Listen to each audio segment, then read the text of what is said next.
Perkenalkan, saya Cindy P. Mamora, mahasiswi semester 4 jurusan akuntansi, Prodi D3 Akuntansi, Politeknik Negeri Sriwijaya.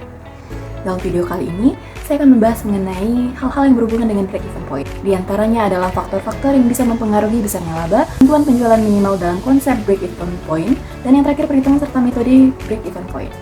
Seperti yang kita ketahui, dalam perusahaan sektor privat, tujuan utama mereka adalah memperoleh laba yang sebesar-besarnya sebagai bentuk keberhasilan operasional mereka dan menjamin kelangsungan usahanya ke depannya.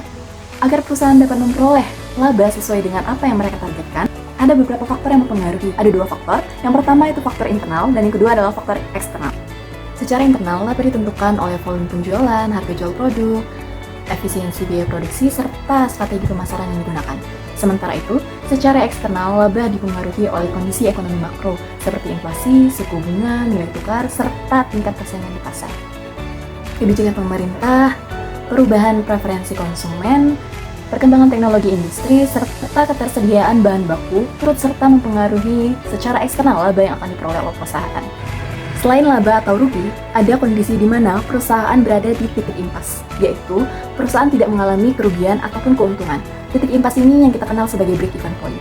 Dengan break-even point, perusahaan dapat menentukan besaran jumlah penjualan minimal, yaitu batas jumlah dalam kondisi tidak laba maupun tidak rugi yang harus dilakukan oleh perusahaan. Nah, penjualan minimal tadi dapat kita tentukan dengan menghitung menggunakan metode yang ada dalam break-even point.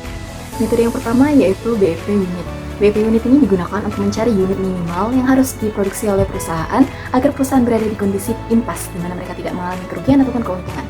Nah, BEP unit ini juga bisa kita gunakan untuk menentukan berapa penjualan minimal yang harus diproduksi oleh perusahaan agar mereka berada di titik impas. Berikut adalah rumus dari BEP unit. Kita bisa membagikan biaya tetap dengan harga jual dikurang biaya variabel, atau singkatnya adalah biaya tetap per margin kontribusi per unit. Margin kontribusi per unit itu sama dengan harga jual dikurang biaya variabel per unit. Selanjutnya untuk mencari BEP rupiah. BEP rupiah ini adalah nominal yang akan didapatkan oleh perusahaan ketika mereka menjual BEP unit atau unit minimum yang sudah mereka tetapkan tadi. Ketika mencari BEP unit, unit itu adalah unit minimum yang harus mereka produksi dan mereka jual agar berada di titik impas. Nah, BEP rupiah ini menampilkan nominal atau jumlah berapa yang akan perusahaan peroleh ketika mereka sudah menjual BEP unit tadi. Nah, kita bisa mencari BEP rupiah ini dengan mengalihkan langsung jika BEP unitnya diketahui. Kita bisa kalikan langsung BEP unit dikali dengan harga jual per unit. Atau jika BEP unit tidak diketahui, kita bisa mencari dengan biaya tetap dibagi dengan margin kontribusi rasio.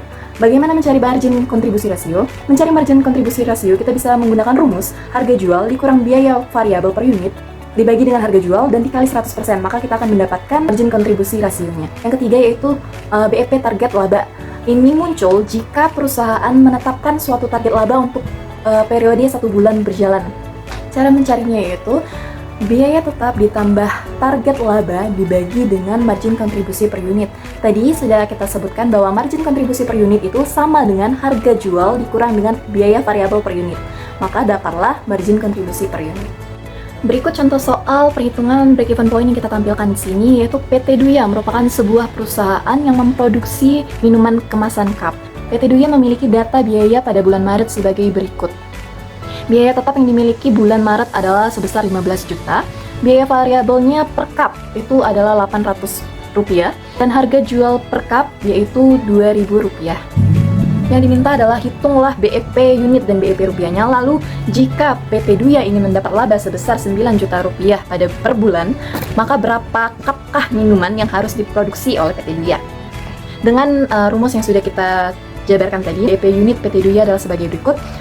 Biaya tetap PT Duya 15 juta rupiah dibagi dengan harga jual per unitnya yaitu Rp2.000 dikurang dengan biaya variabel per unitnya yaitu Rp800, maka didapatlah 15 juta biaya tetap dibagi margin kontribusinya yaitu Rp1.200, maka didapat BEP unitnya PT Duya adalah 12.500 unit.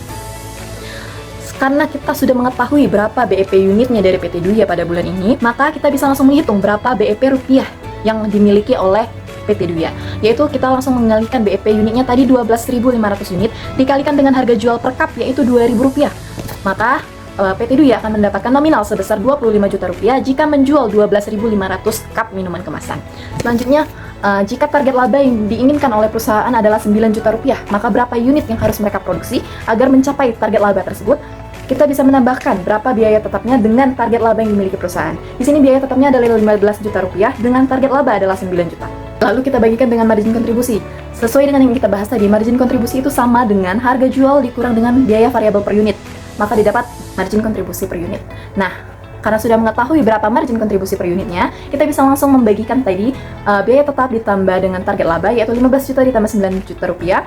Maka BEP untuk target laba PT Duya yang didapat adalah 20.000 cup. Dengan begitu, jika ingin laba per bulannya 9 juta rupiah, PT Duya harus memproduksi minimal 20.000 cup.